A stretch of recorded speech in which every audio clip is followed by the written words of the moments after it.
कश्मीर में एक चरारे शरीफ की मजार थी जो सैकड़ों साल पुरानी थी, उसे जला के ध्वस्त कर दिया गया और जलाने वाला कश्मीर भाग गया। उसके बारे में कोई नहीं बोलता। सेकुलरिज्म का सूरमा उत्तर से दक्षिण तक चुप बने रहते हैं। हमारे दिल में उसके लिए अभी तक हिंदू मुस्लिम के लिए हमारे ऊपर आरोप लगाते हो, ये शिया सुन्नी के बीच में जो होता था वो भी शांतिपूर्वक हमारे दौर में हुआ।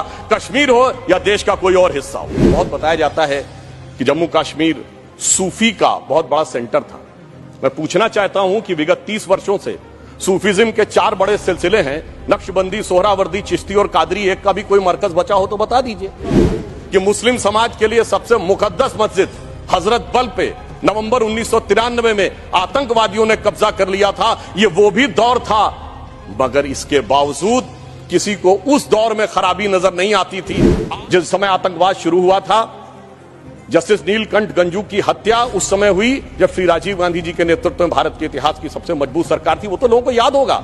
मुझे याद है मान्यवर, बचपन में बहुत से लोगों को नहीं याद होगा। वर्ल्ड कप 1983 का जीतने के बाद इंडिया का पहला वनडे इंटरनेशनल कहां हुआ था?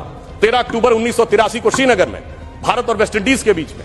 और वहां पर भारतीय टीम के खिलाफ नारे, चलिए वो तो अलग है, पाकिस्तान जिंदाबाद के नारे, भारतीय टीम के लोगों के ऊपर चीजें फेंकी गई, पिच खोद दी गई।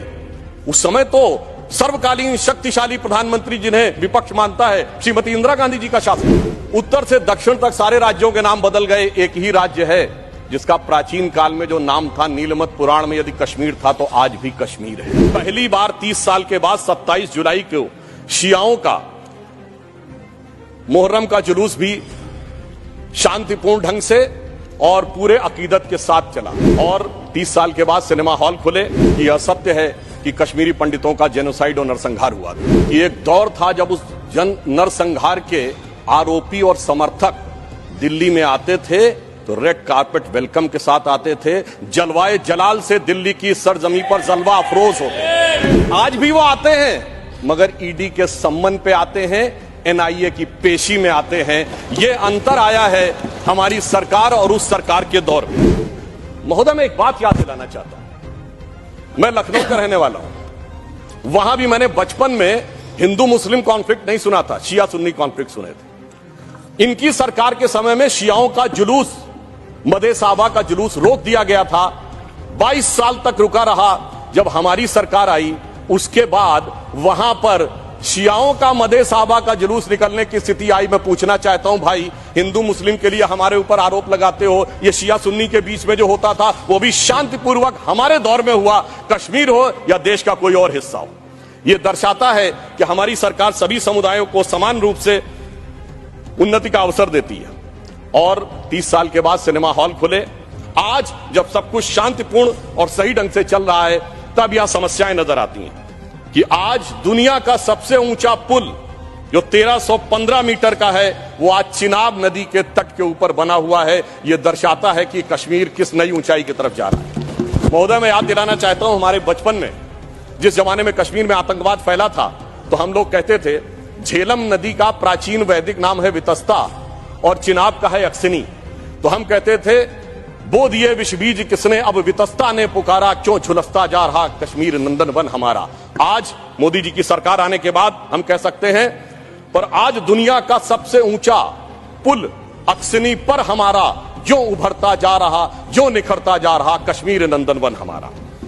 अब मैं एक और भी बात यह कहना चाहता हूं कि 21 हाइड्रो पावर प्रोजेक्ट्स भी चल रहे हैं। G20 जिस शानदार तरीके से हुआ वो हम सब ने देखा। परंतु यहां मैं एक बात कहना चाहूंगा कि यह विषय इतना आसान नहीं था जितना समझा जाता है। जिस समय आतंकवाद शुरू हुआ था, जस्टिस नीलकंठ गंजू की हत्या उस समय हुई जब श्री राजीव गांधी जी के नेतृत्व में भारत के इतिहास की सबसे मजबूत सरकार थी। वो तो लोगों को याद होगा।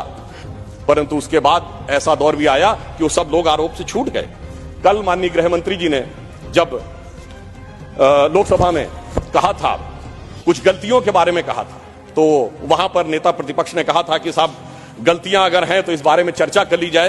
तो मैं सिर्फ यह बताना चाहता हूं कि अगर गलतियों की बात होगी तो बहुत सी ऐसी गलतियां हैं जिन्हें विशेष रूप से ध्यान रखने की आज आवश्यकता है। मैं सिर्फ 1-2-3 तथ्य लोगों के सामने रखना चाहता हूं। जब स्वतंत्रता के उपरांत रियासतों के विलय का महकमा सरदार पटेल के पास था तो केवल कश्मीर नेहरू जी ने अपने पास क्यों रखा था? नंबर 2, 1946 में महाराजा हरि सिंह जी के विरुद्ध विद्रोह के आरोप में जब शेख अब्दुल्ला जेल में बंद थे तो पंडित नेहरू स्वयं उनको छुड़ाने के लिए कश्मीर गए और वो भी गिरफ्तार हो गए। यह बात मौलाना आजाद ने अपनी किताब इंडिया विंस फ्रीडम में लिखी है कि इससे तत्कालीन कांग्रेस नेता बुरी तरीके से हतप्रभ हो गए। और इस परिस्थिति में जिस समय पाकिस्तान ने आक्रमण किया उसे कबायली आक्रमण क्यों कहा गया, सेना का आक्रमण क्यों नहीं कहा गया। और इसके अतिरिक्त मैं यह भी कहना चाहूंगा कि जिस समय यह कश्मीर का संघर्ष हुआ, एक फैक्ट रखना चाहता हूं, उस समय तो माउंटबेटन 30 जून 1948 तक वाइसरॉय थे। भारत की सेना अध्यक्ष जनवरी 1949 तक जनरल रॉय बूचर था और पाकिस्तान की सेना का अध्यक्ष जनवरी 1951 तक अंग्रेज था। तो भाई यूनाइटेड नेशंस में जाने की क्या आवश्यकता थी। गृह मंत्री जी ने बिल्कुल सही बात कही कि भाई उनको 1 साल तक माउंटबेटन को इसलिए रोका गया था कि बचे हुए कुछ मामले रिजॉल्व करने हैं। तो भाई मैं पूछना चाहता हूं कि उनको क्या मेहमान नवाजी के लिए रखा गया था। जब यहां थे, दोनों तरफ के सेना अध्यक्ष भी अंग्रेज थे, तो यूनाइटेड नेशंस क्यों गए। इसलिए मैं कह सकता हूं एक गलती नहीं, भयंकर गलती थी जिसका खामियाजा आज तक सरकार को भुगतना पड़ रहा है।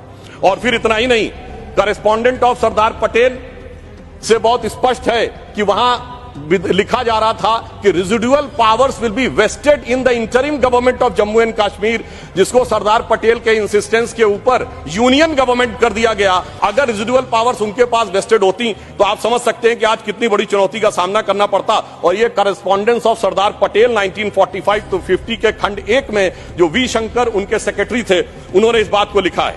अब मैं एक बात और ध्यान देना चाहता हूं कि प्रथम लोकसभा में कश्मीरी पुनर्वास के कैबिनेट मंत्री अजीत प्रसाद जैन जी ने अपनी किताब कश्मीर व्हाट रियली हैपेंड में लिखा है कि the draft was approved by Sheikh and his colleagues and then passed by the Congress party. ये मैं नहीं कह रहा हूं, उनकी सरकार के कैबिनेट मिनिस्टर कह रहे थे। और इसमें अंत में एक और व्यक्ति का उद्धृत करना चाहता हूं जो भारत के मुख्य न्यायाधीश रहे, जस्टिस मेहरचंद महाजन, जो कि उस समय कश्मीर रियासत के प्रधानमंत्री थे।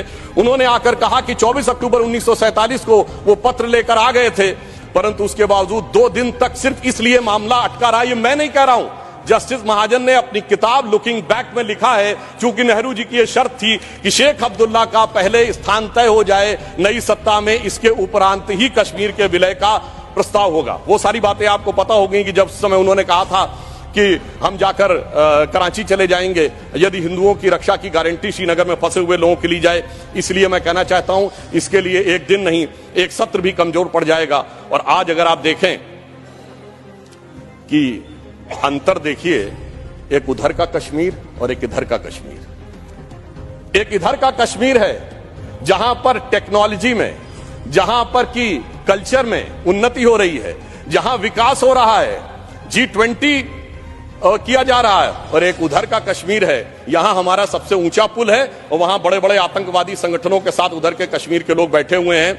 इसलिए मैं ये भी कहना चाहता हूं कि इन 75 वर्षों के बाद जो कुछ भी बदलाव आया है वो इस सीमा तक आया है कि मैं सिर्फ ये कहना चाहूंगा कि जो मोदी जी ने हिम्मत दिखाई उसकी वजह से आज ये बदलाव आया। जिसे एक पंक्ति में कहना चाहूंगा कि दर्द की रात गई, गम के जमाने भी गए और मोदी जी की हिम्मत से कई दाग पुराने भी गए।